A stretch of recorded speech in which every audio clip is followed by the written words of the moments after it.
مرحبا بكم يا عشاق المستديرة الساحرة وبصقورنا الخضراء في كل مكان.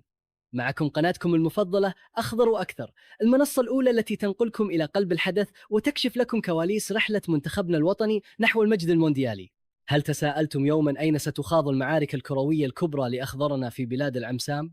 عندما تشرق شمس صيف عام 2026 لن يكون التحدي مجرد مواجهة 11 لاعبا ضد 11 لاعبا فوق المستطيل الأخضر، بل سيكون تحديا جغرافيا وتكنولوجيا وبدنيا لم تشهد له كرة القدم مثيلا من قبل.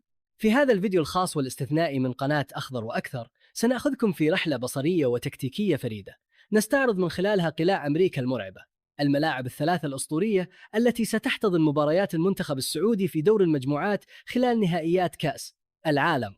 سنكشف لكم لغة الأرقام، السعة الجماهيرية، التقنيات الخيالية، وكيف يخطط جهازنا الفني لتفكيك لغز المسافات الشاسعة بين هذه المدن القارية. جهزوا أنفسكم، فالحماس هنا ليس له حدود.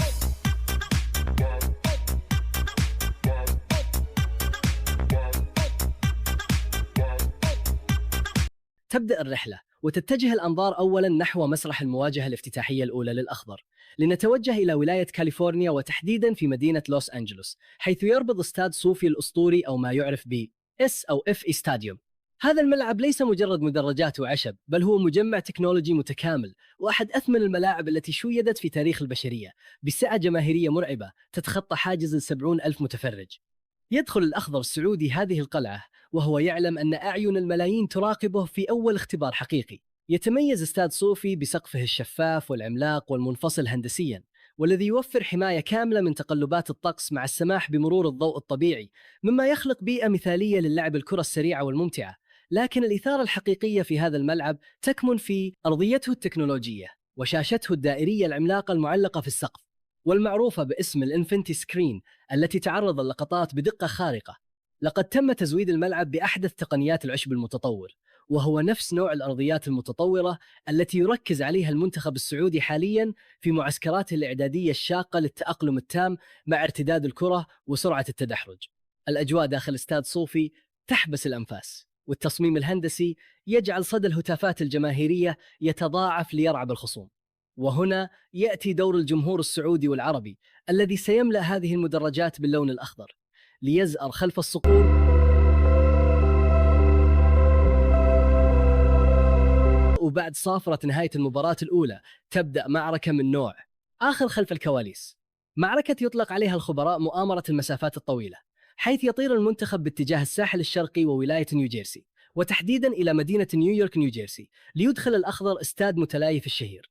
هذا الملعب العملاق يعد مفخرة للهندسة الرياضية الأمريكية الكلاسيكية والحديثة معاً، بطاقة استيعابية تاريخية ومرعبة تتجاوز 82 ألف مقعد، ومدرجات قريبة جدا من أرضية الميدان، مما يخلق ضغطا جماهيريا ونفسيا هائلا لا يمكن تحمله.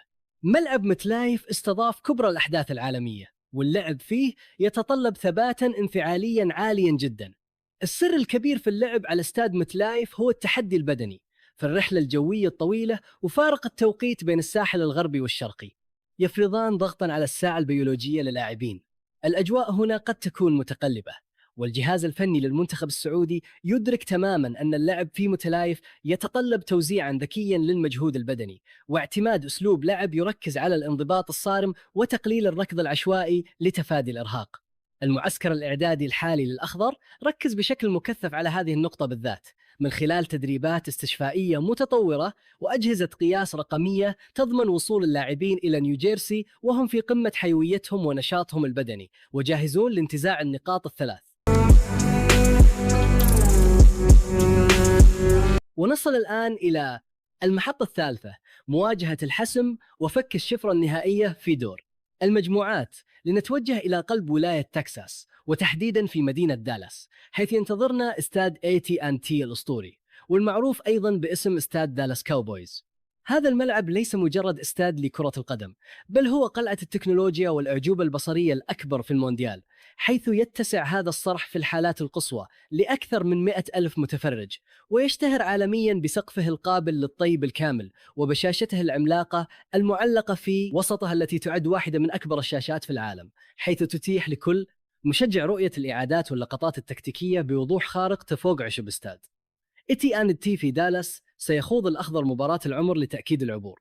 تكتيكياً، هذا الملعب بأبعاده الواسعة ومساحاته المفتوحة يناسب تماماً طريقة لعب المنتخب السعودي التي تعتمد على التحول الهجومي الخاطف واستغلال السرعات الانفجارية للأطراف وحيوية العناصر الشابة التي صقلت مواهبها وصارعت أساطير العالم أسبوعاً بعد أسبوع في دوري روشن للمحترفين.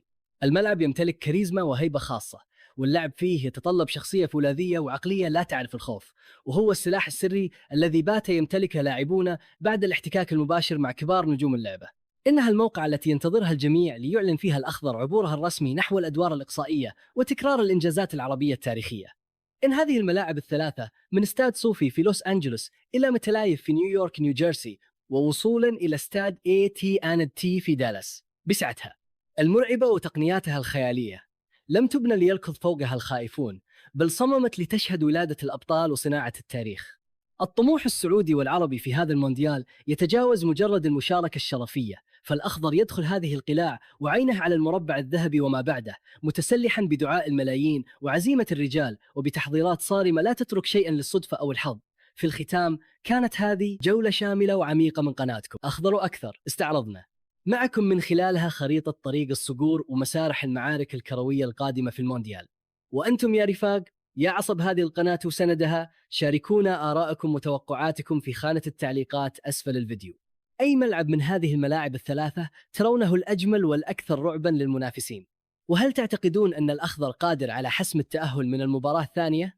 لا تبخلوا علينا بدعمكم القوي، اضغطوا على زر الإعجاب إذا أعجبكم هذا التحليل، واشتركوا في القناة وفعلوا زر الجرس لتكونوا أول من يصله تنبيه بالفيديوهات والكواليس القادمة التي نجهزها لكم خصيصا. شكرا لكم على طيب المتابعة، دمتم في أمان الله ورعايته، وإلى اللقاء في تغطية قادمة وحصرية من قناتكم أخضر وأكثر.